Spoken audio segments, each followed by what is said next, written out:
Have you been asked to design a new policy or service? Pretty exciting, right? I'm guessing this is why you got into working in government in the first place. This is how you feel like you can make things better. But great ideas with strong evidence of user needs often just run out of steam inside government. And across all the domains where I've worked, education, health, social care, justice, environment, I found there's a model that strongly predicts whether your new policy or service will make it out into society where it can impact citizens' lives. Let me tell you about that. So we can think about this like a Venn diagram with 3 circles.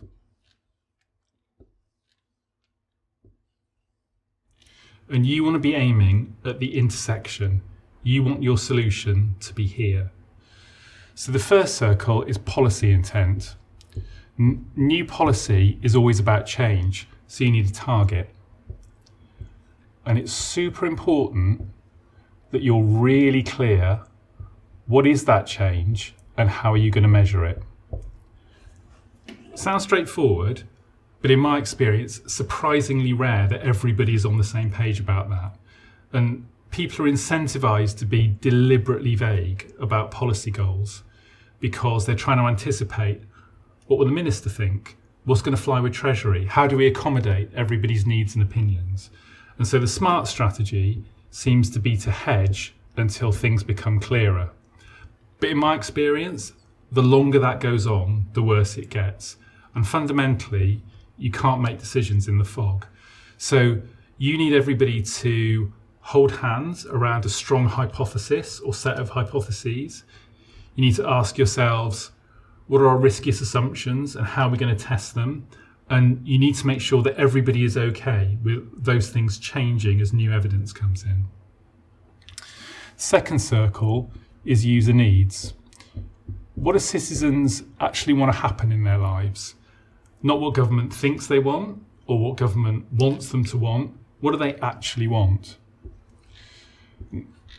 Often there's a fairly straightforward intersection of policy and user needs. Citizens have got things that they're obligated to do, like pay taxes, and government facilitates a lot of stuff where citizens have got an intrinsic desire to do something, like passports or driving licenses. And well-designed services can make those things much easier. But in the case of something like public health or stimulating renewable energy use, you're trying to stage a behaviour change. This is another level of hard because you're fighting human beings' inherent desire to not change. So if you've got a situation where users can decide on the one hand to do the new thing that you're offering them, or on the other hand to do something different, or is as often the case, nothing at all, you've got to make sure your thing really stacks up for them. You've got to understand their incentives. The third circle is deliverability. How much is this going to cost? How long is it going to take? Can government actually get this done? The moment that you start working on a new policy or service, the meter's running, and it's public money, right? So you want to be focused on a minimum viable policy or product. What is the thing that is going to unlock value for users quickly and at the same time deliver on the underlying policy intent? And it's not just time and money that you need, it's also political will. So almost always there's going to be a senior stakeholder from whom you need to unlock something else, and that's permission to travel. So that political will might come with a small p, it might be an organisational stakeholder, or it might be a big P. It might be a minister. And if it's a minister, you need to think about the people that are supporting them. Private office, SPADs, other stakeholders. And you also need to anticipate that that person has got a clock running in their head. The average tenure for a minister is about 18 months, during which time they want to get stuff done. And that means they're going to be making announcements.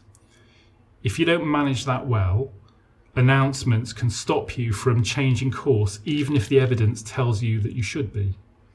So I think the worst thing that a policy or a service team can do is to get on the back foot and either try and anticipate what a minister is going to want to hear, or just stop communicating because what they're finding they think is not going to correlate with what a minister's thinking. In my experience, when it works best, ministers get a regular drumbeat of evidence and options so there can be a productive dialogue.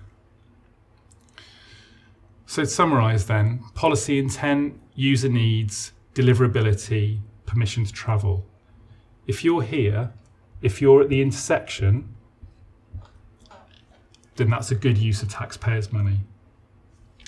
Love your work.